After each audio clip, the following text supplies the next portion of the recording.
Han Sunwoo, seorang fotografer pemula, sedang memotret sahabatnya Lee Eun-soo. Sebenarnya ini bukanlah studio foto KTP, tapi Eun-soo selalu meminta bantuan sahabatnya ini. Mereka telah bersahabat sejak 20 tahun yang lalu. Usai berfoto, Eun-soo menyadari bahwa semua foto yang diambil Sunwoo terasa suram dan sedih. Sunwoo juga lebih menyukai kamera analog untuk memotret karena memiliki keistimewaan tersendiri. Ketika melihat hasil fotonya tadi, Eun-soo bertanya, apakah Sunwoo masih punya foto liburan mereka tahun lalu? Karena foto miliknya tidak sengaja terhapus oleh ibunya. Tapi Sunwoo juga sudah menghapus semuanya. Eun-soo tidak percaya.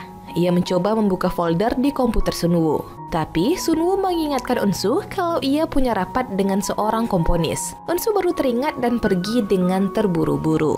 왜? 너무 예쁘잖아. 아이씨. 똑바로 보고 말하라고. 아이고 이쁘다. Eun-soo pergi ke sebuah perusahaan rekaman. Di sana ia bertemu dengan komponis handal bernama Pak Kang. Setelah menunggu beberapa lama, Pak Kang keluar dari ruang rekaman dan memberikan Eun-soo sebotol jus jeruk keprok. Pak Kang langsung membahas lirik yang dibuat Eun-soo tentang cinta tak berbalas. Liriknya lumayan, namun nuansanya terlalu ceria hingga emosinya tidak tersampaikan. Dengan kata lain, Pak Kang menolak lirik buatan Eun-soo. Tapi Eun-soo memohon kepada Pak Kang agar diberikan waktu 2 minggu lagi untuk merevisinya. Pak Kang akhirnya setuju. 스토리가 있는 가사에 감정이 텅 비어 있으면 어떻게 설득해요? 은수 씨, 감정은 열심히 고민만 한다고 해서 절대 나오는 거 아니에요. 하물며 사진 한 장에도 감정, 애정을 다 담아야 작품이 되는데. Di tempat lain, Sunwoo bicara pada manajernya bernama Dong Hyun kalau ia ingin menunda pameran fotonya kali ini. Manajernya tentu dibuat senewen karena semuanya sudah dipersiapkan. Meskipun pameran pertamanya sukses, tapi Sunwoo merasa fotonya untuk pameran kali ini terasa palsu dan meniru. Sunwoo minta rehat sejenak dari aktivitasnya sebagai fotografer. 오늘의 문제가 정확하네. 뜻밖의 소식에 놀라게 될 것이다. 이 상태로 계속 갈 수 없을 것 같아서 그래. 미안해요. Saat menerima pesan dari Eun-soo, Sunwoo bergegas pergi padahal manajernya belum selesai bicara. Ia langsung menemui Eun-soo yang telah mabuk di sebuah kedai kecil langganan mereka. Eun-soo berkeluh kesah tentang liriknya yang dibilang tidak ada emosi. Padahal menurutnya, meskipun cinta itu tak berbalas, tapi orang itu masih bisa mengajak orang yang ia cintai untuk bertemu dan itu tidak menyedihkan sama sekali. Sunwoo cukup kesal karena Eun-soo sampai memohon kepada Pak Kang agar diberi waktu 2 pekan lagi untuk merevisinya. Padahal masih banyak komponis hebat yang lain. Tapi Eun-soo tetap memilih Pak Kang. Menurut Eun-soo, cinta tak berbalas sangat hebat karena bisa mencintai sepenuh hati. Tapi menurut Sunwoo, bagian menyedihkannya adalah tidak bisa melakukan apapun dan harus menyimpannya sendirian. Mendengar perkataan Sunwoo, Eun-soo jadi curiga kalau sahabatnya ini pernah merasakan cinta tak berbalas. Sunwoo jadi gelagapan. Ia pun asal jawab kalau ia pernah mencintai wanita luar negeri bernama Jennifer. Mengingat 2 pekan lagi Sunwoo harus kembali ke Amerika untuk bekerja, Eun-soo mengajak Sunwoo tinggal bersamanya untuk menjadi asisten. Sunwoo mempunyai duka terhadap cinta tak berbalas dan Eun-soo membutuhkan emosi itu. Tentu, Sunwoo menolak mentah-mentah ajakan Eun-soo. 왜? 니네 집 들어가서. 많이 깨끗해졌어. 그래도 싫어. 왜? 헐. 너. 그 동현이 오빠네 집 원룸이라며. 우리 집이 훨씬 넓을걸? 내가 사진작까지 뭐 작사가냐 됐어. Mereka pulang dengan kondisi Eun-soo mabuk parah. Eun-soo terus berceracau kalau ia tidak bisa merasakan duka cinta tak berbalas karena selama ini ia selalu mengungkapkannya bila ada pria yang ia sukai. Sunwoo tak ambil peduli. Ia lalu memasangkan sweater di leher Eun-soo agar ia tidak kedinginan. Setelah mabuk Eun-soo mulai reda, mereka duduk di depan sebuah swalayan. Eun-soo berjanji akan mengirimkan buket bunga terbesar untuk pameran Sunwoo kali ini. Tapi Sunwoo memberitahu bahwa pamerannya akan ditunda karena ia merasa semua fotonya palsu. Eun-soo jadi penasaran ingin melihat foto wanita yang Sunwoo sukai. Tapi pria itu menolak karena ia tidak memilikinya. Eun-soo berkata, bila wanita itu menolak Sunwoo, maka Sunwoo bisa datang kepadanya. Sunwoo sempat tertegun mendengarnya. Tapi Unsu melanjutkan perkataannya lagi kalau sebagai sahabat selama 20 tahun ia akan membelikan Sunwoo minuman. Terlihat senyuman Sunwoo cukup kecewa. Sampai di depan rumahnya, Unsu berpesan supaya Sunwoo jujur terhadap perasaannya agar fotonya terlihat jujur juga. Jadi ia berharap supaya Sunwoo segera jujur pada Jennifer tentang perasaannya. 씻고 자라. 또 대충 소파에 누워가지고 자지 말고. 아, 네. 역시 우리 집 소파가 최고다. Sampai di studio, Sunwoo melihat hasil foto Unsu tadi siang. Ia jadi teringat kenangan 4 tahun lalu. Saat itu, di kedai langganan mereka, Sunwoo mengajak Unsu ketemuan karena ada yang ingin dikatakan. Tapi momennya jadi tidak tepat karena pemilik kedai ikut minum bersama mereka. Unsu dan pemilik kedai kemudian melihat hasil pengumuman lomba kontes fotografi. Ternyata, Sunwoo hanya juara 2. Sunwoo legowo dengan hasilnya. Tapi Unsu malah emosi dan ingin komplain. Untunglah niatnya dapat dicegah. Mereka kemudian melanjutkan minum bersama. Sunwoo pikir ini adalah momennya.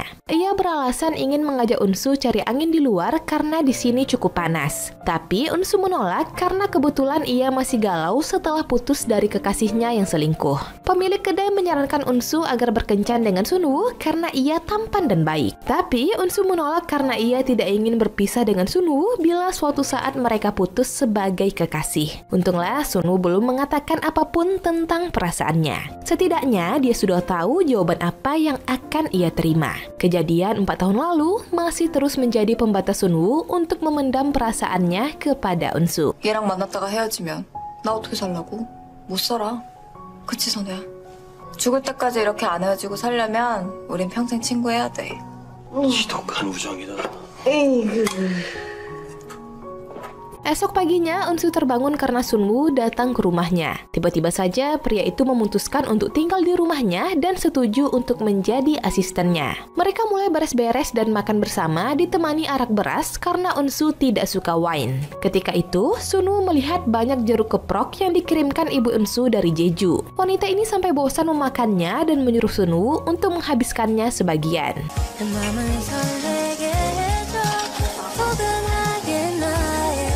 어색한 기분이 쉽지는 않은 걸 I don't wanna anything something 이렇게 너를 좋아하게 됐나 봐. Di tengah pembahasan mereka tentang cinta tak berbalas, Sunwoo bertanya, apakah ada orang yang disukai Unsu? Unsu tidak tahu. Tapi kemudian ia melihat akun Instagram Pak Kang dan memuji semua fotonya. Mereka terus minum sampai malam hingga Unsu mabuk berat. Sunwoo menyuruh Unsu agar tidur di kamar. Tapi Unsu menolak dan lanjut tidur di ruang tamu. Penuh perhatian, Sunwoo menyelimutinya dan ikut berbaring di samping Unsu. Tiba-tiba saja, wanita itu mengigau dingin dan refleks memeluk Sunwoo. Pria ini sangat gugup hingga ia tidak tidur sampai pagi. Sunwoo terus menatap wajah pulas Unsu. Ia berujar bahwa ini gila karena jarinya hampir membelai wajah Unsu. Di saat itulah, Unsu terbangun dan mereka saling beradu pandang dalam waktu cukup lama. Unsu yang sadar bahwa dialah yang memeluk Sunwoo langsung menjarak. Keduanya jadi sama-sama canggung bahkan sampai di meja makan. Unsu mencoba mencairkan suasana bahwa pelukan tadi malam itu hanyalah insting manusia untuk mencari kehangatan saat kedinginan. Sunwoo antusias mengiyakan agar mereka tidak canggung lagi. Selesai sarapan, mereka mulai mengerjakan lirik bersama. Saat mendengarkan demo musik yang sudah dibuat Unsu, Sunwoo terus menatap wajah wanita itu. Menurut Sunwoo, cinta tak berbalas itu menyakitkan karena tidak bisa menggapai orang yang mereka sukai bahkan dengan ujung jari pun. Unsu langsung menggenggam tangan Sunwoo. Menurut Unsu, orang itu bisa langsung memegang tangan orang yang mereka sukai dan semua masalah selesai. Unsu tidak sadar bahwa Sunwoo berusaha menahan perasaannya saat ini. Mereka lalu jalan-jalan keluar mencari udara segar. Unsu bilang ia ingin coklat dan langsung dibelikan oleh Sunwoo. Saat tengah menikmati coklatnya, Unsu melihat sepasang anak SMA sedang bersepeda. Unsu teringat bahwa Sunwoo lah yang mengajarinya bersepeda kala SMA. Kini ia punya permintaan lain, ingin mengendarai mobil bersama Sunwoo. Pria ini tidak bisa menolak apapun keinginan Unsu, walaupun ini mengancam nyawanya. Sunwoo sampai keringat dingin saat Unsu mulai berkendara dan diomeli oleh pengemudi lain. Tiba-tiba Pak Kang menelpon menelpon dan meminta mereka untuk bertemu. Unsu langsung tancap gas membawa serta sahabatnya. Dari awal bertemu Pak Kang, Sunwoo sudah bete duluan. Ia langsung menukar minumannya dengan jus jeruk keprok milik Unsu dan berkata pada Pak Kang bahwa Unsu sudah muak dengan jeruk keprok. Padahal Unsu telah berusaha menghargai Pak Kang sebagai tuan rumah. Ulah Sunwoo tidak sampai di sana. Saat Unsu dan Pak Kang sibuk membahas lirik mereka, Sunwoo membuat suara gaduh dan menatap sinis pada Pak Kang. Di akhir pertemuan mereka, Pak Kang menyuruh Unsu untuk bertanya tentang cinta tak berbalas pada Sunwoo. Sepertinya Pak Kang paham tentang perasaan Sunwoo. Pulang dari sana, Sunwoo dan Unsu bertengkar dalam mobil.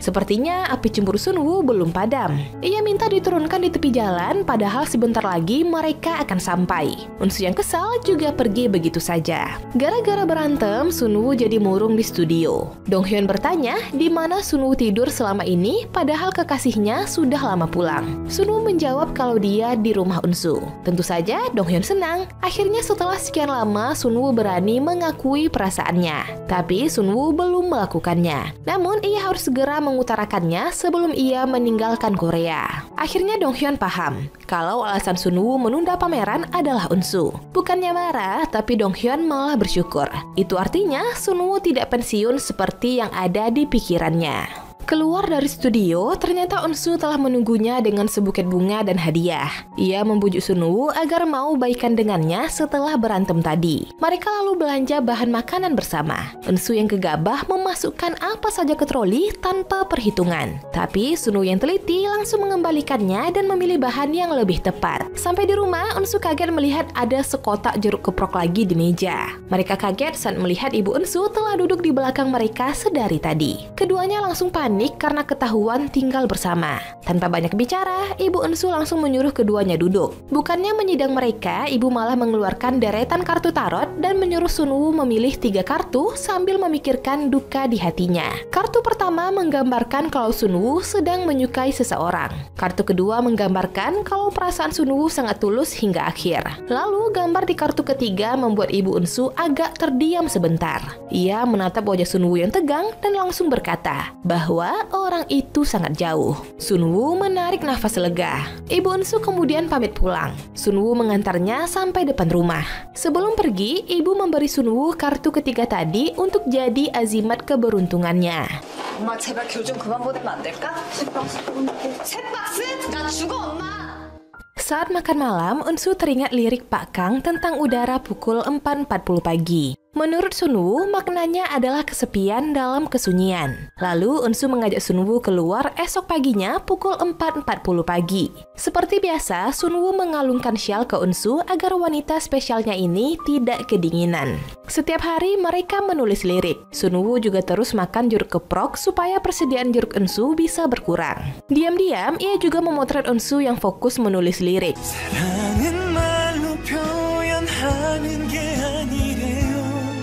어떻게 설명할 방법이 없죠 내가 이제 지켜줄게.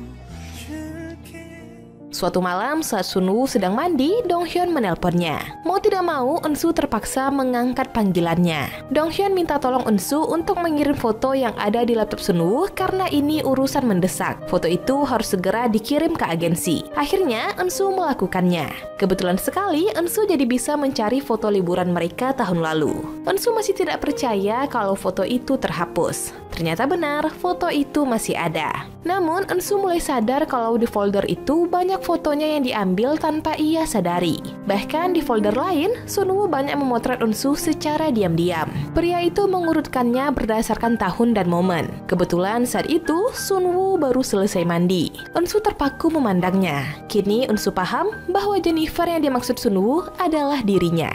Unsu adalah cinta tak berbalas Sunwoo. Unsu buru-buru menutup folder fotonya dan mencoba bersikap biasa saja. Unsu bertanya sejak kapan Sunwoo mulai menyukai Jennifer. Apa alasannya dan apakah akan menyatakan perasaannya. Tapi Sunwoo tidak ingin menjawab. Ia akan menangani semuanya sendirian. Sejak tahu tentang perasaan Sunwoo, Eunsu jadi tidak fokus menulis liriknya. Mendadak Eunsu mencari buku liriknya semasa SMA dan menemukan fotonya dengan Sunwoo. Salah satu lirik di sana bermakna bahwa ia akan selalu mendukung Sunwoo. Eunsu jadi teringat kenangan mereka semasa SMA. Selama di perpus, Sunwoo bukannya belajar tapi melihat foto hasil-hasil fotografer terkenal. Ketika Eunsu mengajaknya makan, Sunwoo menurut saja. Eunsu lalu memberikan Sunwoo sebuah kamera analog. Ia mendukung mimpi Sunwoo untuk menjadi fotografer karena ia yakin dengan potensi Sunwoo. Eunsu lalu membahas lirik yang ia buat tentang persahabatan mereka. Eunsu lalu diam-diam memotretnya, tapi lupa kalau flash kameranya hidup. Eunsu tidak marah. Ia malah menyuruh Sunwoo untuk memotretnya lagi dengan kameranya. Itulah kenapa sampai saat ini Sunwoo lebih menyukai kamera analog. Kembali ke masa kini, Sunwoo dapat berita gembira kalau fotografer favoritnya bernama Benzema Lauren mengajaknya bekerja sama dalam pameran foto. Di satu sisi, Sunwoo sangat senang. Namun di sisi lain, Sunwoo merasa sedih karena harus segera meninggalkan Eunsu dalam waktu yang lama. Sementara di tempat lain, Eunsu bertemu dengan Pak Kang. Kali ini yang dihidangkan bukan jus jeruk keprok lagi. Mereka mulai membahas lirik buatan Eunsu. Kang memuji peningkatannya dan mengajaknya bertemu dengan penyanyi Jaejoon untuk bekerja sama. Tandanya, lirik Eunsu diterima. Eunsu merayakan keberhasilannya di kedai langganannya. Namun dibanding itu semua, Eunsu penasaran sudah berapa lama pemilik kedai saling mengenal dan bagaimana mereka bisa menikah.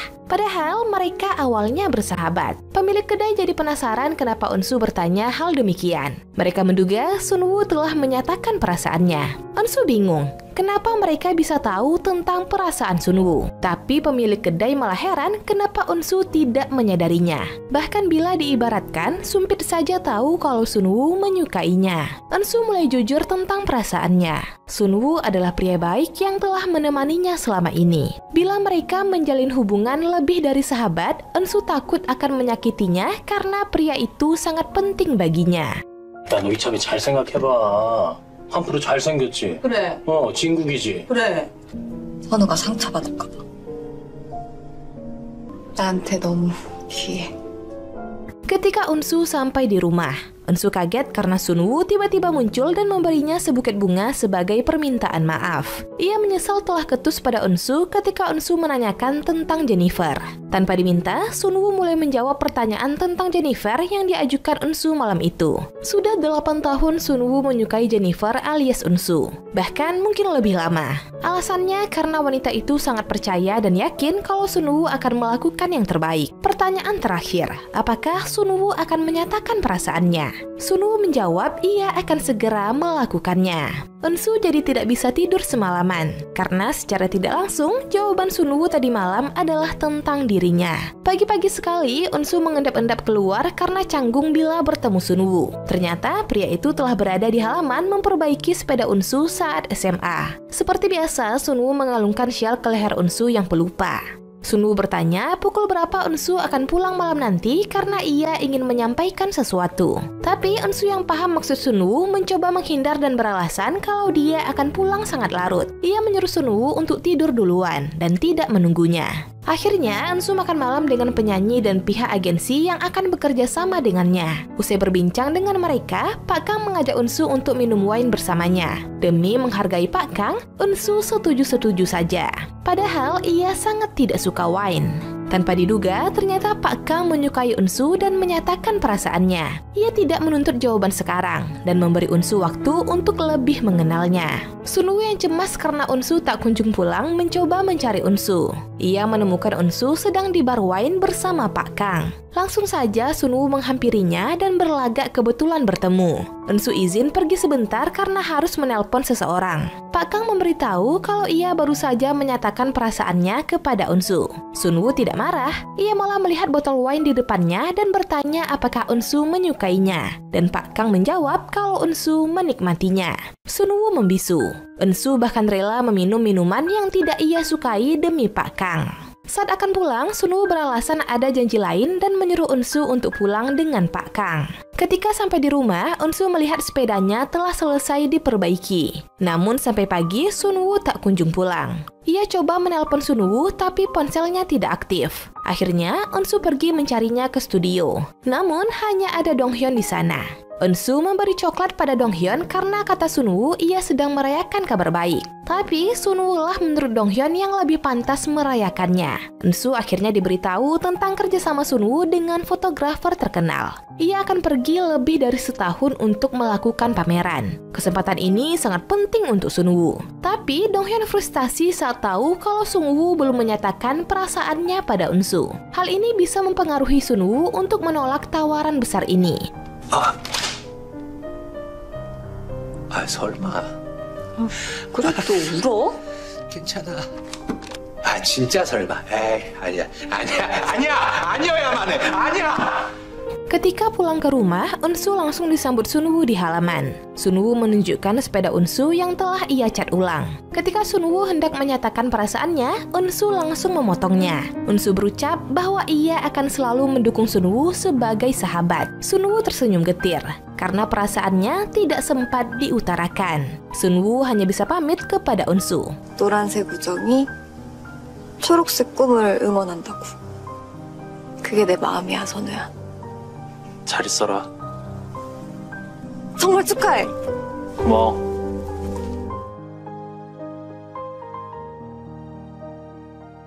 Esoknya Eunsu mengantar Sunwoo sampai ke halte bus. Ketika sahabatnya telah pergi, Eunsu mulai kesepian. Ia akhirnya menangis ketika Sunwoo mengirim pesan kalau ia membuat manisan jeruk keprok untuk Eunsu, supaya ia tidak bosan memakannya. Bahkan pria itu masih menunjukkan ketulusannya meskipun ia telah pergi. Eunsu jadi teringat kenangan 8 tahun lalu saat Sunwoo datang ke kafe tempat ia bekerja. Malam itu Sunwoo pamit karena ia akan pergi wajib militer selama 2 tahun. Di depan Sunwoo, Eunsu berlagak kuat dan waktu akan cepat berlalu sampai mereka bertemu lagi. Tapi setelah Sunwoo pergi, Eunsu menangis karena tidak sanggup berpisah lama dari Sunwoo. Dan hal itu kini terjadi lagi. Eunsu menangis lagi dan harus menunggu lama sampai pria itu kembali lagi. Kini Eunsu sadar perasaannya pada Sunwoo lebih dari sahabat. Plot twistnya, ternyata Sunwoo melihat Eunsu menangisi dirinya yang akan pergi wajib militer 8 tahun lalu. Ia bingung harus bagaimana saat itu dan berdiri mematung di bawah guyuran hujan.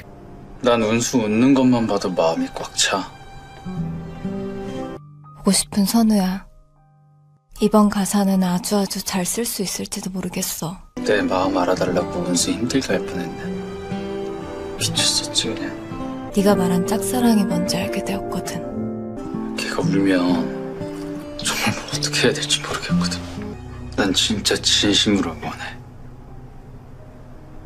Tidak terasa, Sunwoo telah lama pergi. Bahkan manisan jeruk keprok yang ia buat hampir habis. Eunsu mencoba menjalani kehidupannya dengan baik. Karirnya sebagai komposer juga makin meningkat berkat bantuan Pak Kang. Eunsu dan Sunwoo juga sering bertukar kabar. Kini Eunsu tidak lupa lagi memakai shawl setiap keluar rumah sesuai pesan sahabatnya. Hari itu Eunsu mendapat tawaran untuk bekerja sama dengan penyanyi terkenal bernama Taeyoon. Eunsu berbagi kabar menggembirakan ini dengan pemilik kedai. Eunsu juga memberitahu kabar ini kepada Eunsu.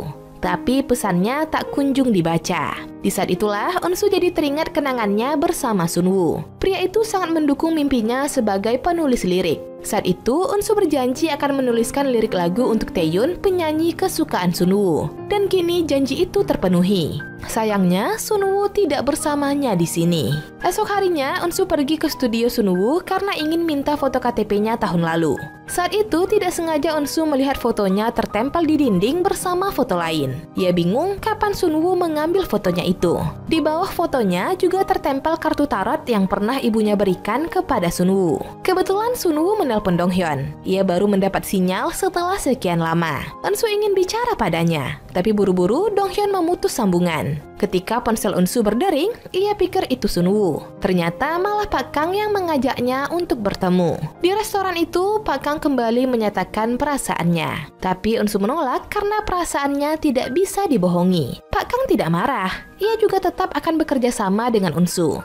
잘 못 마시는 와인을 계속 마시다 보면 조금은 좋아질 줄 알았는데. 솔직하게 얘기해줘서 고마워요. 속이 살짝 쓰린데 후회는 하네.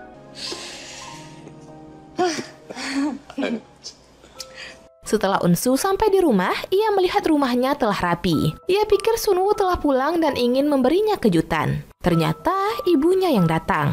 Tiba-tiba Eunsu juga ingin diramal dengan kartu tarot. Ia mulai memilih 3 kartu tarot yang dijajarkan oleh ibunya. Kartu pertama menggambarkan kesempatan baru. Kartu kedua menggambarkan hati yang bertekad. Sementara kartu ketiga mirip dengan kartu yang Sunwoo pilih kala itu. Eunsu ingat artinya seseorang yang sangat jauh. Ibu menjawab kalau kala itu ia berbohong tentang jawabannya. Artinya sebenarnya adalah seseorang yang sangat dekat. Melihat ekspresi Sunwoo saat itu, entah kenapa ibu merasa harus berbohong. Eunsu ikut minta salah satu kartu dari ketiga kartu yang telah ia pilih.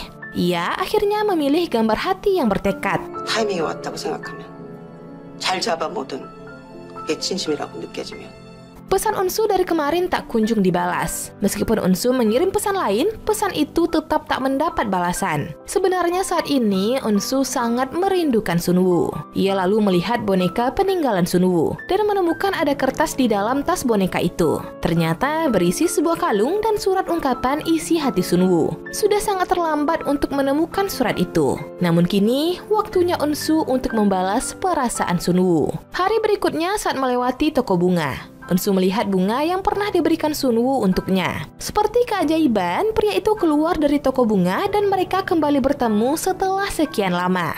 Singkat cerita, Sunwoo memberi semua oleh-oleh untuk Eunsu.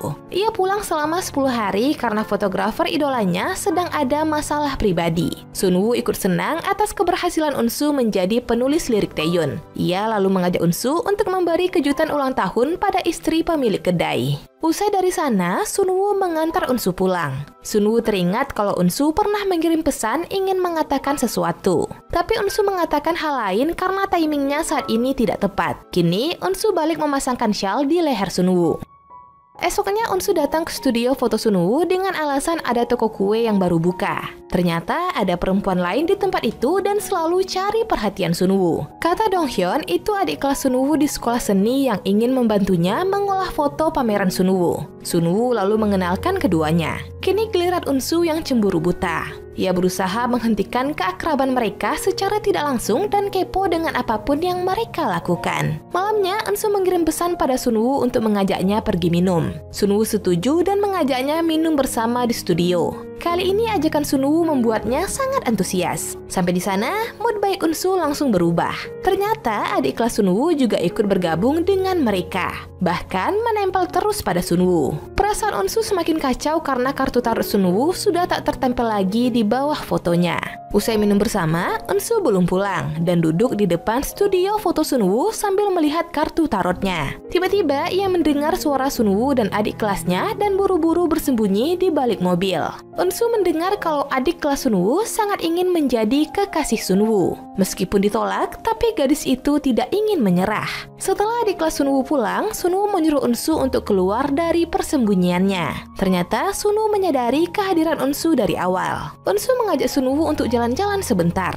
Ia penasaran kenapa Sunwoo menolak adik kelasnya. Alasannya karena Sunwoo ingin profesional. Eunsu balik bertanya lagi, bagaimana bila seandainya ia yang meminta Sunwoo untuk menjadi kekasihnya? Tentu Sunwoo menolak. Ia ingat perkataan Eunsu yang tidak ingin berpisah dengannya dan lebih baik jadi teman selamanya. Dalam hati, Eunsu menyesali ucapannya kala itu. Ia lalu berujar kalau ada hubungan persahabatan yang berakhir bahagia sebagai pasangan. Tapi bagi Sunwoo, itu hanya sebagian kecilnya saja. Lebih banyak yang gagal di tengah jalan. Eunsu jadi galau semalaman. Ia jadi ragu untuk mengakui perasaannya sementara Sunwoo akan segera kembali ke Amerika. Saat bersepeda keesokan paginya, Eunsu jadi teringat kenangannya saat belajar sepeda dengan Sunwoo. Sunwoo tidak pernah melepas pegangannya sampai Eunsu benar-benar mahir. Kenangan itu membuat niat Eunsu menjadi bulat. Ia langsung menghubungi Sunwoo dan mengajaknya bertemu nanti malam. Singkat cerita, mereka pun bertemu. Kedai langganan mereka kosong karena pemiliknya sedang liburan. Karena tidak bisa langsung berterus terang, Eunsu menunjukkan lirik yang sedang ia kerjakan saat ini. Tapi ia bingung menentukan bait terakhirnya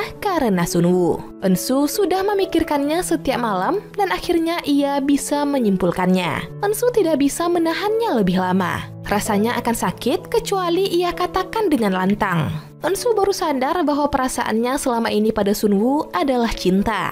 Ia juga sadar bahwa perasaan tak berbalas itu sangat menyakitkan. Namun yang lebih menyakitkan bagi Unsu adalah membayangkan betapa kesepiannya Sunwoo memendam perasaannya selama 8 tahun belakangan. Unsu minta maaf karena sangat terlambat membalas perasaan Sunwoo. Sunwoo tak berkata apapun. Ia hanya tersenyum dan menambahkan bait terakhir di lirik Unsu. Tetaplah di sisiku, aku mencintaimu. Bait itu sudah menjadi jawaban atas pengakuan cinta Unsu barusan. Sejauh dan selama apapun Sunwoo pergi, Unsu tetaplah wanita yang dicintainya. Malam ini menjadi awal baru dalam hubungan mereka. Hari-hari berikutnya mereka berdua seperti pasangan yang dimabuk asmara. Mereka tidak malu untuk menunjukkan keromantisan mereka di depan pemilik kedai dan Donghyun yang mulai jengah melihatnya. Akhirnya cinta yang dipendam selama 8 tahun kini berbalas dan berakhir dengan indah. Ya, dengan begitu cerita pun tamat.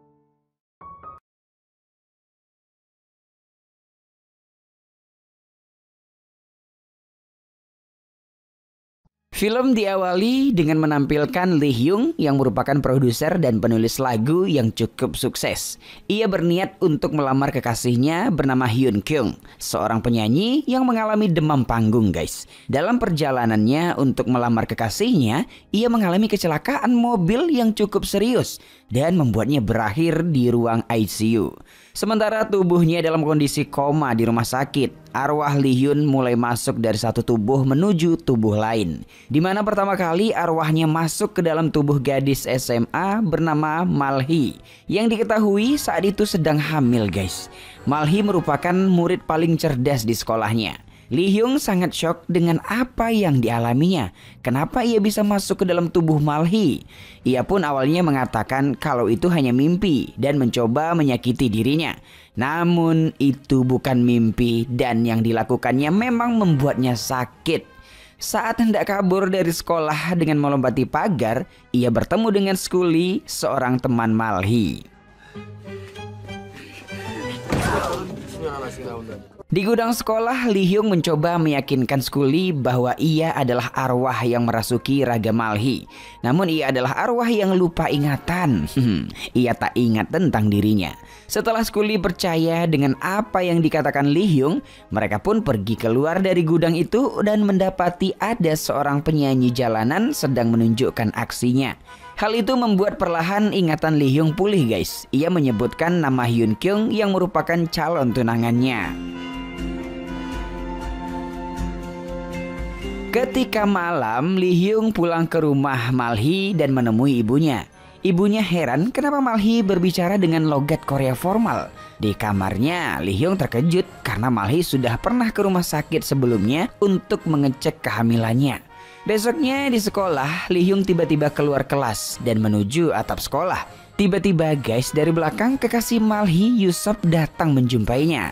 Lee Hyung pun langsung menghajarnya karena telah menghamili Malhi. Yusop pun mengatakan kalau ia akan bertanggung jawab. Tapi Lee Hyung mengatakan kalau ia akan mencari rumah sakit untuk menggugurkan bayinya. Dengan begitu, Yusop bisa meneruskan hidupnya dan tak perlu repot-repot menjaga Malhi serta kandungannya itu. Scene berganti di rumah sakit. Lee Hyung yang berkuasa atas tubuh Malhi sedang mencoba menggugurkan bayinya ditemani Skuli di sampingnya. Saat akan disuntik, tiba-tiba telinganya mendengarkan suara nyaring yang membuat telinganya sakit banget, guys. Tiba-tiba cahaya putih keluar dari wajahnya. Cahaya itu adalah arwah Lee Hyung. Yap, flashback pun ditampilkan. Ini menceritakan saat Hyun Kyung mengikuti kontes nyanyi dan Lee Hyung sebagai jurinya. Tapi di sini Hyun Kyung mengalami demam panggung dan membuatnya gagal di kontes tersebut. Kembali ke waktu saat ini ya, Yusop mencoba membangunkan Malhi. Ia berjanji akan memperlakukannya dengan baik dan mereka pun berciuman. Skuli yang sadar kalau Lee Hyung sudah tidak di dalam raga Malhi pun mencarinya di ruangan itu. Namun tak menemukannya. Ternyata arwah Lee Hyung pindah ke tubuh lelaki bernama Park, yang merupakan seorang detektif yang gila kerja. Diketahui, guys, detektif Park mempunyai masalah dengan istrinya dan mereka berniat akan bercerai. Padahal ia sudah punya seorang anak laki-laki. Lee Hyung kini juga menyadari bahwa ia masuk ke tubuh-tubuh lain untuk dapat menyelesaikan masalah percintaan mereka. Dan tentunya untuk menyatukan cinta tubuh yang dimasukinya itu. Detektif Park atau tepatnya Lee Hyung pun pulang ke rumahnya. Ia melihat istri dan anaknya yang sedang tidur di kamar. Karena lapar, ia pergi mencari makanan yang bisa mengisi perutnya di kulkas.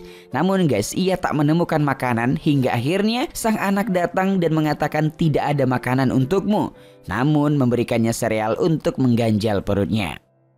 Lee Hyung pun pergi ke toilet dan menelpon Scully. Lalu mengatakan kalau sekarang ia masuk ke tubuh seorang detektif. Anaknya yang mendengar pembicaraan itu pun mengira kalau ayahnya selingkuh guys. Paginya Lee Hyung mendapati sebuah gamparan 5 jari yang mendarat tepat di pipinya. Ternyata tangan mereka diborgol oleh sang anak yang tidak menginginkan perceraian orang tuanya. Istrinya tidak mau berbicara dengan suaminya ini dan hanya berkomunikasi melalui pesan singkat. Mereka pun keluar rumah untuk mencari pertolongan. Alhasil guys, mereka malah terjebak di lubang bawah tanah yang merupakan aliran pembuangan air kotor. Lee Hyung yang tak ingin terjebak lebih lama dalam tubuh detektif Park mencoba mencium bibir istri detektif itu guys. Siapa tahu ia bisa keluar seperti setelah ciuman Malhi dan pacarnya di rumah sakit dulu. Namun ia malah mendapat jambakan dari sang istri. Di sini nafas istrinya mulai sesak karena mengalami fobia tempat tertutup. Mendengar kata fobia, Lee Hyung pun ingat dengan Hyun Kyung. Scene flashback pun ditampilkan saat Hyun Kyung telah sadar dari pingsannya. Ia mengatakan tidak akan menyanyi lagi karena mengalami fobia panggung. Lanjut, Lee Hyung menggendong istrinya dan mencoba mencari jalan keluar. Mereka juga membahas hal-hal yang membuat mereka bertengkar hingga akhirnya Lee Hyung membantu detektif Park mengungkapkan isi hatinya dan meminta maaf pada istrinya. Tiba-tiba suasana menjadi mencekam karena air limbah mulai mengaliri lorong itu guys. Istrinya mengira bahwa itu adalah momen terakhir mereka, lalu mencium sang suami. Beruntungnya mereka berhasil keluar karena dorongan air yang mengalir deras saat itu.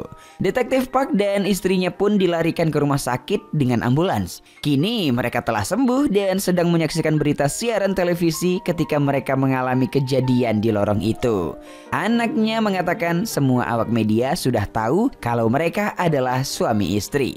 Jadi mereka tidak bisa bercerai lagi. Saat itulah detektif Park sadar dan arwah Lee Hyung pun telah keluar dari tubuhnya. Kini arwah Lee Hyung merasuki seorang guru guys yang merupakan wali kelas Scully bernama Yodon. Ia merupakan pria 40 tahunan yang doyan makan dan belum menikah. Suatu hari, Yodon yang tubuhnya dimasuki Lee Hyung bertemu dengan Scully di taman sekolah. Scully kaget kenapa gurunya itu tiba-tiba menemuinya, hingga ia menyadari kalau itu adalah Lee Hyung. Mereka pun pergi ke minimarket untuk mengisi perut buncitnya Yodon. Tiba-tiba ia mendapati pesan singkat dari seorang wanita bernama Dain yang mengatakan kalau ia merindukan Yodon. Singkat cerita guys, mereka pun bertemu di sebuah kafe. Ternyata Dain adalah wanita yang sangat cantik dan membuat Lee Hyung tidak pede. Lalu ia ke kamar mandi dan menceritakan hal itu dengan Scully lewat telepon. Nah, malamnya mereka kembali bertemu untuk dinner. Di sini Lee Hyung terlihat sudah pede karena masukan dari Scully sebelumnya. Di sini juga diketahui Yodon pernah ingin melamar Dain dan ia menagih janjinya itu. Lee Hyung yang kaget mendengar hal itu pun menyemprotkan makanan di mulutnya hingga mengenai Dain. Yap, tiba-tiba scene flashback ditampilkan sedikit sebab ada nyanyian yang keluar dari mulut Dain yang mengingatkan Lee Hyung pada Hyun Kyung. Setelah makan malam, Lee Hyung dan Dain pun pulang. Tapi Dain ingin ke rumah Yodon sebelum pulang guys. Di rumah Yodon, Dain tampak menggoda dan menimbulkan niat pada Lee Hyung untuk bermesraan. Ia pun ke kamar mandi untuk kumur-kumur. Tapi ternyata Dain sudah tertidur pulas di sofa dan membuat niat Lee Hyung gagal. Lee Hyung pun melihat ada sesuatu di tas Dain. Itu adalah sebuah daftar buku. Ternyata alasan Dain kembali mendekati Yodon adalah demi bisa menjual buku pelajaran. Dan tentu itu membuat Lee Hyung paham apa yang terjadi. Bahwa selama ini Yodon masih menjomblo adalah demi wanita ini. Sedangkan wanita ini datang untuk keperluannya. Lee Hyung pun bingung dan ikut sedih malam itu atas diri Yodon. Pagi harinya, Lee Hyung sedang mempersiapkan sarapan pagi untuk Dain yang baru bangun. Saat itu, mereka sedang mengingat-ingat kejadian-kejadian kecil yang dulu mereka alami. Melihat Yodon yang tidak berubah, Dain terharu. Padahal ia berniat untuk jual buku. Seketika sobat, ia merasakan ketulusan Yodon dan mulai mencintai bapak wali kelas ini hingga diakhiri dengan ciuman hangat di pagi itu. Karena kedua pasangan ini telah bersatu oleh ciuman itu, tiba-tiba arwah Lee Hyung pindah ke tubuh lain. Dan kali ini adalah seorang nenek-nenek yang mengalami penyakit lupa ingatan. Ia lupa akan segala hal, termasuk suaminya yang saat itu terus menjaganya. Sang kakek memandikan sang nenek. Lee Hyung pun bertanya pada kakek tentang siapa dirinya. Kakek itu menjawab kalau dia adalah cinta pertamanya bernama Junho Oppa. Sebenarnya sang kakek bohong mengenai itu guys. Tiba-tiba Lee Hyun mencium kakek itu dengan harapan bisa keluar dari tubuhnya si nenek. Tapi gagal guys. Lee Hyung mencoba menelpon Skuli dan mengatakan ia sudah tidak tahan lagi karena merasa seperti orang gila. Siangnya Lee Hyun menemui Skuli, tapi tiba-tiba kakek datang guys. Nah, singkat cerita, mereka duduk di dalam ruangan rumah sakit itu. Lee Hyung dalam wujud nenek itu menyuruh Skuli untuk menyelidiki semua juri ajang kompetisi musik untuk mencari tahu di mana jasadnya berada. Sebab dia sedikit ingat tentang dirinya yang seorang musisi. Lalu Skuli pun pergi menyelidikinya. Di sisi lain, Lee Hyung histeris karena disuntikkan obat penenang oleh dokter di sana. Pembicaraan yang salah paham antara Lee Hyung dan kakek pun berlanjut tentang cinta pertama mereka. Singkat cerita, setelah melihat pengorbanan sang kakek untuk si nenek, Lee Hyung lalu paham apa yang terjadi bahwa nenek yang ia masuki ini mengalami lupa ingatan. Dan yang ia ingat hanya cinta pertamanya, yaitu Junho Oppa. Sementara sang kakek bukanlah Junho Oppa, melainkan pria yang dijodohkan dengannya yang menjadi suaminya dan terus berjuang agar istrinya bisa sembuh. Bahkan ternyata kakek juga memiliki penyakit yang membuat ia pingsan ketika itu guys. Tak lama kemudian di rumah sakit, Lee Hyung meminta maaf karena ia tidak tahu penyakit yang diderita sang kakek. Di suatu pagi, Lee Hyun dandan agar terlihat cantik untuk menemui suaminya di rumah sakit. Si kakek terlihat sangat senang karena mengetahui istrinya telah mengenalinya lagi. Lee Hyung atau si nenek juga mengatakan berhentilah berpura-pura menjadi Junho Oppa. Nenek mengatakan bahwa ia sudah sembuh dan telah mengenali suaminya itu. Nenek juga mengatakan berhenti merasa bersalah atas perjodohan di masa lalu. Sesungguhnya ia sangat merasa bahagia bisa hidup dengan kakek sampai tua. Mereka pun sama-sama terharu guys.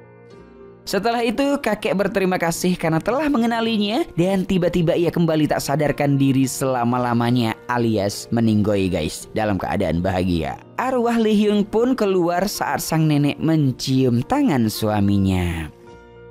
Scene pindah di mana tubuh Lee Hyung yang mengalami kecelakaan terbaring di rumah sakit dalam keadaan koma. Dan di sampingnya ada seorang wanita yang ia cintai, Hyun Kyung.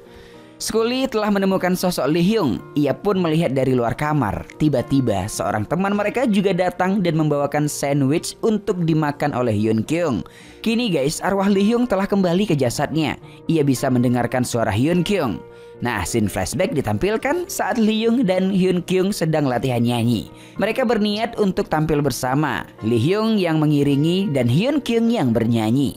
Nah, kembali ke waktu sekarang ya. Tiba-tiba arwah Lee Hyung masuk ke tubuh Chan Yong, temannya yang tadi. Di sini ia juga telah mengingat semuanya. Lee Hyung sungguh semakin sedih mengetahui ia kembali masuk ke tubuh lain, padahal tubuhnya ada di depannya dan kekasihnya juga ada di sebelahnya.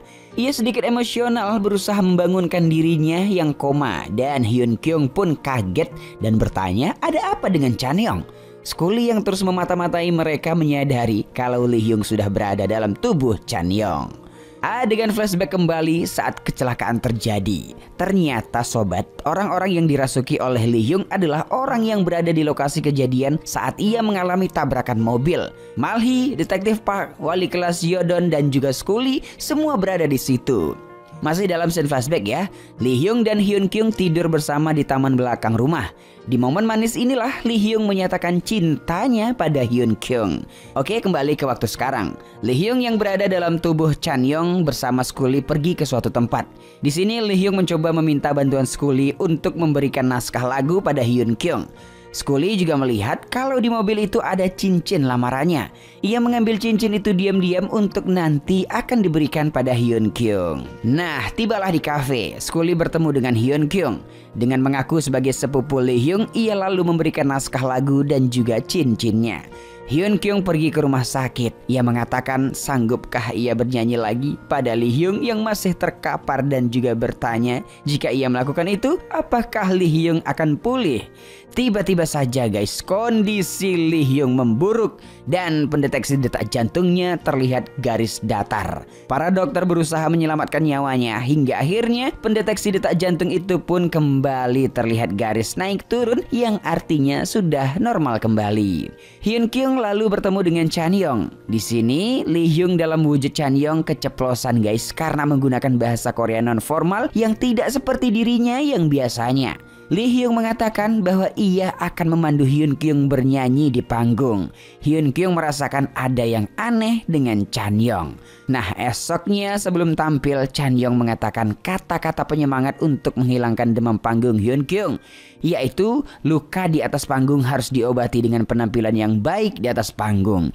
Dan guys, seketika Hyun Kyung sadar bahwa itu adalah Lee Hyung. Sebab kata-kata itu pernah diucapkan oleh Lee Hyung padanya dulu. Tibalah saat peserta nomor 15 itu untuk tampil. Di hadapan banyaknya penonton, Skuli juga ikutan nonton audisi itu. Di sini Hyun Kyung membawakan lagu ciptaannya bersama Chan Yong alias Lee Hyung dengan indahnya. Rupanya yang cantik membuat orang terbawa suasana dalam lirik lagu tersebut. Semua terharu saat mendengarkan lantunan lagu itu. Yap, scene flashback sedikit diperlihatkan saat Lee Hyung berkata ia menyukai Hyun Kyung di taman belakang rumah waktu itu. Mereka pun berciuman.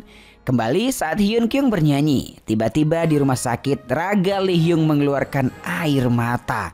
Begitu juga dengan Hyun Kyung yang sudah tahu bahwa pria pengiringnya saat itu adalah Lee Hyung.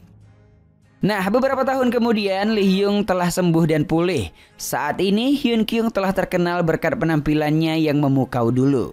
Skuli datang ke acara di mana sebentar lagi Hyun Kyung akan tampil. Di sana ia melihat semua orang yang pernah dirasuki oleh Lee Hyung. Namun ia tak mengerti mengapa Lee Hyung masuk ke dalam tubuh Chan Yong di akhir. Ia berpendapat bahwa itu adalah demi cinta seorang teman. Skuli juga berhasil masuk ke salah satu universitas di Seoul. Saat Hyun Kyung akan tampil, tiba-tiba saja Lee Hyung datang dan duduk di sebelah Skuli. Ia memberikan selamat atas kelulusan Skuli. Skuli agak kesal karena Lee Hyung tidak pernah menjawab teleponnya. Lee Hyung menyanggah kalau ia sangat sibuk kerja dan pacaran. Lee Hyung berterima kasih pada Skuli karena telah banyak membantunya selama ini. Dan dengan begitu film pun selesai.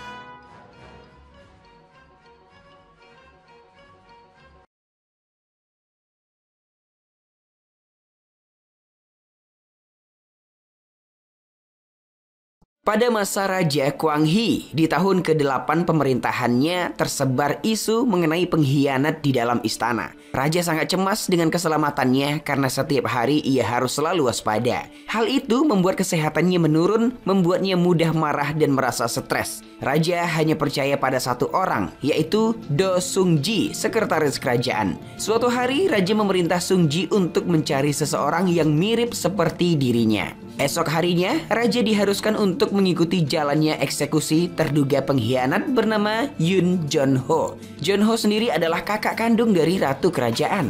Walaupun begitu, ratu hanya bisa melihat dari kejauhan para pendemo yang menuntut kakaknya untuk segera dieksekusi. Raja kemudian memutuskan untuk menunda eksekusi saudara istrinya tersebut karena sebenarnya Raja percaya kakak iparnya tidak mungkin mengkhianatinya.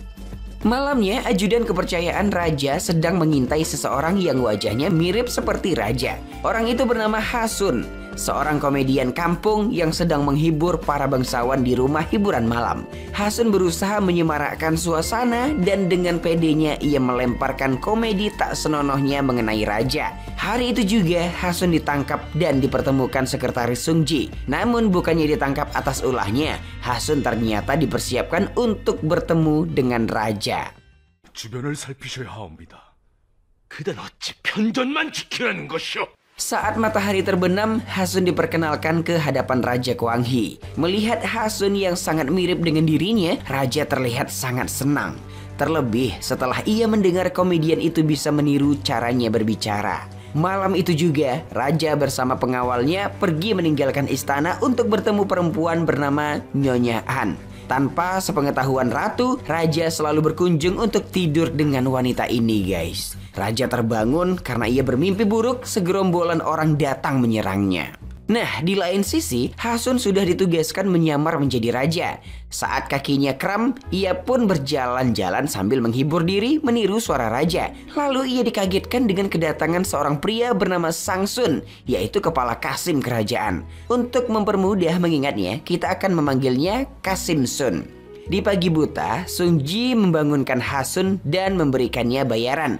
Sung Ji juga meminta agar Hasun datang setiap 3 hari sekali saat matahari terbenam agar raja dapat pergi mengunjungi Nyonya Han. Paginya, Hasun harus dihukum akibat melontarkan lawakan mengenai raja. Seorang pejabat menawarkan agar Hasun menukarkan hukumannya dengan membawakannya seorang gadis yang baru pindah di tempat Hasun bekerja. Namun, Hasun menolak permintaan itu dan ia pun langsung mendapat hukuman. Malam itu, pejabat hidung belang yang tadi keluar dari sebuah rumah, ternyata Hasun dipaksa menukar gadis kenalannya dengan hukuman cambuknya. Hasun semakin merasa bersalah karena gadis itu baru berumur 15 tahun dan baru saja dipisahkan dari ibu kandungnya. Keesokan harinya guys, raja jatuh sakit dan tidak sadarkan diri. Setelah didiagnosa, ternyata raja telah diracun. Tabib tidak bisa menjamin kesembuhan sang raja.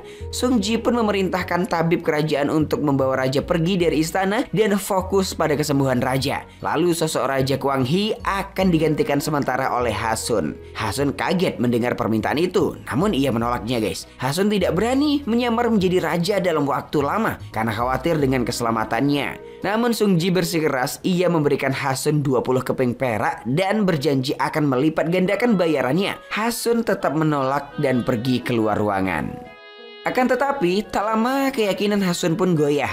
Hasun menyanggupi tugas berat tersebut guys. Sung Ji lalu menjelaskan kepada Hasun hal apa saja yang harus ia perhatikan. Terutama agar Hasun menjauhi ratu. Selama 3 hari ke depan, Hasun juga harus berpura-pura sakit flu agar tidak ketahuan. Dan harus mengurung diri di ruangan tidak berbicara dengan siapapun. 전하, 기별도 아니하시고 어인님의 소녀를 찾으. Berikutnya, dari dalam kamarnya, Hasun memanggil Kasim Sun karena ia ingin buang air. Hasun tidak tahu di mana tempat raja membuang kotorannya. Ternyata Kasim menjelaskan bahwa toilet raja akan dibawakan oleh para pelayan. Hasun kembali terkejut karena ketika BAB, seorang pelayan perempuan menunggu di depannya. Dan setelah buang air, ada 20 orang datang mengucapkan hormat dan selamat kepadanya.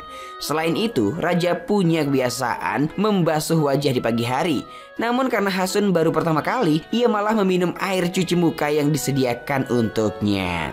Tidak hanya itu guys, dengan banyak kudapan yang ada, Hasun makan dengan sangat lahap sampai menghabiskan seluruh makanan yang ada. Saat berjalan-jalan di istana, Kasim Sun mengatakan kalau para pelayan dapur hanya boleh makan dari sisa-sisa makanan yang disajikan untuk raja. Berarti para pelayan sudah tidak makan beberapa kali karena Hasun selalu menghabiskan makanannya.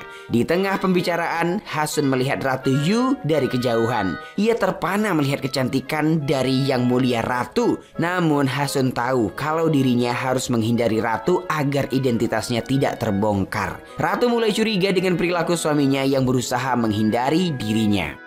Keesokan harinya, Hasun yang bersalah hanya memilih semangkuk bubur kacang sebagai sarapan. Sedangkan makanan lainnya ia berikan untuk para pelayan.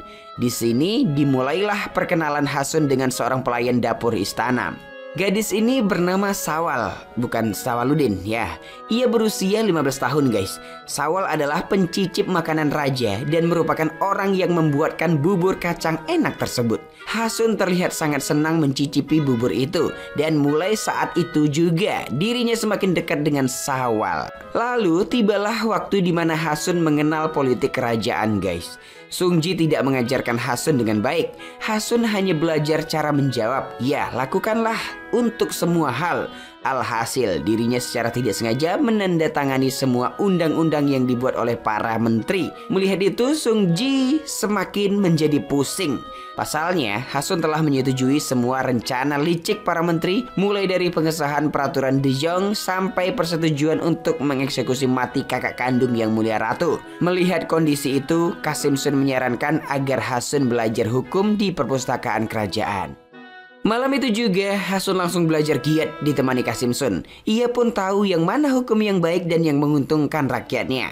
Hasun mulai mengerti urusan kerajaan dan melaksanakan semua yang ia anggap benar menurut pemikirannya. Perilaku Hasun ini membuat para menteri menjadi geram.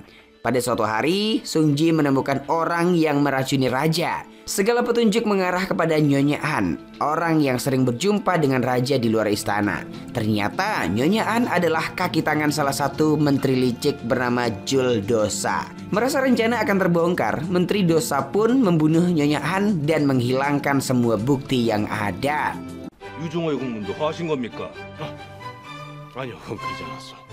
Pada suatu malam guys, Hasun memanggil Sawal untuk lebih mengenalnya. Hasun sangat menikmati setiap makanan yang Sawal buatkan untuknya.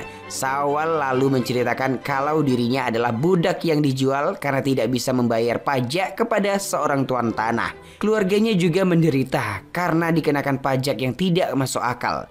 Dari sanalah hutangnya terus bertambah dan ayahnya pun dipenjara lalu meninggoy. Mendengar itu, Hasun menjadi kasihan dan berjanji akan mempertemukan Sawal dengan ibunya. Ketika akan tidur, sang ratu tiba-tiba datang dan memaksa masuk ke dalam kamar. Tiba-tiba ratu mengeluarkan sebuah pisau dan mengancam akan bunuh diri jika kakaknya tidak segera dibebaskan. Dengan sigap Hasun bangkit dan mencegah hal itu terjadi. Hasun pun berjanji akan mengabulkan permintaan ratu untuk membebaskan kakak kandungnya.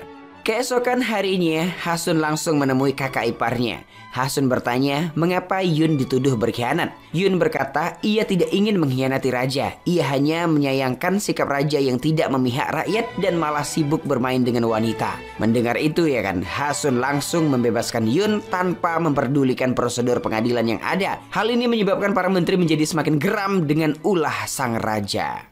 Di lain sisi, sesudah menepati janjinya, Hasun bergegas menemui ratu. Hasun mencoba membuat ratu tersenyum dengan tingkah konyolnya. Dan hubungan ratu dan Hasun pun menjadi semakin dekat guys. Ratu merasa bahwa raja menjadi semakin romantis dari biasanya. Suatu ketika, ratu meminta Hasun bertemu pada tengah malam di taman istana. Dengan perasaan bahagia, Hasun pun datang memenuhi ajakan tersebut. Saat akan membacakan puisi romantisnya, tiba-tiba ajudan raja yang bernama Do Bujang datang menghunuskan pedang ke leher Hasun. Rupanya Bujang curiga dengan tingkah sang raja guys. Ia tahu kalau Hasun adalah komedian yang menyamar menjadi sang raja. Ratu terkejut melihat hal itu, namun ia tidak percaya dengan tuduhan tersebut. Ratu pun menguji Hasun dengan bertanya di mana letak tanda lahir di tubuhnya, karena hanya raja saja yang mengetahuinya. Ternyata Hasun sempat melihat tanda itu saat mencegah ratu melakukan bunuh diri. Mendengar itu, Bujang merasa bersalah dan siap membayar dengan nyawanya. Hasun pun sontak menampar Bujang hingga jatuh ke sungai. Setelah siuman, Bujang diminta menemui Hasun. Di situ Hasun menasehati Bujang agar menggunakan pedangnya hanya untuk melindungi raja. Bujang menjadi sangat tersentuh dan berjanji akan semakin setia melayani sang raja. Beberapa hari telah berlalu guys. Pak Chun Ser, seorang menteri yang selalu menentang raja, sedang berdiskusi dengan bawahannya yang tidak lain adalah Jul Dosa. Mereka mendapat kabar kalau yang berada di istana adalah raja palsu. Menteri Pak melihat hal ini sebagai kesempatan emas untuk merebut tahta kerajaan. Tidak hanya itu guys, isu ini juga sudah didengar oleh Baginda Ratu. Ia mendengar luka perang di dada raja tiba-tiba menghilang.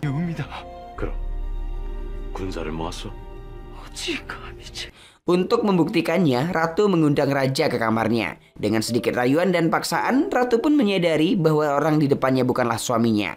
Ratu langsung mengusir Hasun dari istana. Karena sudah ketahuan, sekretaris Sung Ji pun memberitahukan kebenarannya pada sang ratu bahwa raja menyuruh Hasun untuk menggantikannya sebagai raja palsu. Malam itu juga ya kan, Sung Ji memberikan sisa uang keping perak yang ia janjikan kepada Hasun. Sung Ji memberikan kebebasan pada Hasun sebagai raja untuk terakhir kalinya. Hasun bebas memutuskan apapun yang ia inginkan di pertemuan kerajaan esok harinya. Kemudian Hasun memanggil Sawal dan memberikan gaji terakhirnya untuk Sawal. Hasun juga memerintahkan Sungji untuk mencari ibunya Sawal. Sebagai tanda perpisahan, Hasun memberikan sebuah hadiah pada Ratu dan meminta Ratu agar bisa menjaga diri di istana. Ratu juga berat melepaskan Hasun karena Hasun sudah menyelamatkan kakak kandungnya. Di sisi lain, Sawal mendapat tugas untuk mencampur racun di makanan raja. Jika Sawal tidak melakukannya, maka semua pelayan akan dibunuh. Keesokan paginya guys, para menteri menyarankan untuk mengirim 20.000 pasukan kepada dinasti Ming. Para menteri merasa tidak masalah mengorbankan 20.000 pasukan asalkan hubungan negara dengan dinasti Ming tidak rusak. Mendengar itu, Hasun menjadi marah. Hasun menegaskan raja lebih baik mencuri daripada harus mengorbankan rakyatnya sendiri. Hasun tetap akan mengirimkan pasukan tersebut, namun ia juga akan mengirimkan surat perdamaian dengan dinasti lawan. Keputusan ini memberikan tamparan keras untuk para menteri. Siangnya, Sawal datang mengantarkan makanan raja yang sudah ia racuni. Setelah mencicipi makanan itu dengan berlinang air mata, Sawal mengucapkan salam perpisahan. Tak lama, Sawal pun muntah dan tak sadarkan diri. Melihat itu, Hasun segera menggendong Sawal menuju tabib istana. Namun, sayangnya nyawa Sawal sudah tidak tertolong guys. Hasun yang murka langsung mencari tahu siapa pelakunya. Semua orang menunjuk ke arah kepala dapur istana. Perempuan yang ketakutan itu langsung tersungkur mengakui perbuatannya. Ia berkata Menteri Dosa adalah orang yang menyuruhnya. Menteri itu, Hasun memerintah ajudannya untuk menangkap Dosa. Setelah ditangkap, Menteri Dosa tetap tidak mengakui perbuatannya. Di sisi lain, para menteri dan jenderal berdiskusi mengenai isu seputar raja palsu. Berbekal kesaksian yang ada, Menteri Park dan kawan-kawan berhasil meyakinkan jenderal dan menteri lainnya. Malam itu juga, pasukan akan dikirim untuk menurunkan raja dari singgasananya. Setelah kejadian itu, Sungji melihat Hasun cocok untuk menjadi raja. Dengan penuh keyakinan, ia menawarkan Hasun untuk menjadi raja sebenarnya. Hasun memang ingin menjadi raja, namun ia ingin mengorbankan siapapun demi hal itu. Malam itu juga Sungji datang ke hadapan Raja Kwanghi dan menceritakan apa yang terjadi. Selama raja terbaring tidak berdaya, Hasun melakukan semua hal layaknya raja yang bijaksana. Raja memang ingin membunuh Hasun, namun setelah melihat hasil kerja Hasun, ia pun berubah pikiran. Kemudian Raja Kwanghi mengambil alih posisi Hasun. Barisan menteri beserta pasukannya memasuki istana bersiap menangkap raja palsu. Mereka menodongkan pedang ke muka sang raja. Namun betapa terkejutnya mereka melihat bekas luka di dada raja yang menandakan kalau itu adalah raja yang asli. Lalu raja memerintahkan agar Menteri Park dan semua pengkhianat untuk ditangkap. Di sisi lain, Hasun sedang melarikan diri dengan dikawal oleh Bujang. Setelah memasuki hutan, Bujang meminta Hasun berlari menuju pelabuhan. Bujang pun menghadap beberapa orang yang akan menghabisi Hasun. Bujang berhasil mengalahkan mereka, namun ia mendapat luka sangat parah. Tanpa berkata-kata, Bujang memegang kaki Hasun dan menghembuskan nafas terakhirnya. Kemudian Hasun pergi meninggalkan kerajaan dengan selamat. Masa pemerintahan Hasun selama 15 hari telah dihapus dan namanya tidak dicatat pada buku sejarah. Yap guys, dengan begitu cerita film pun selesai.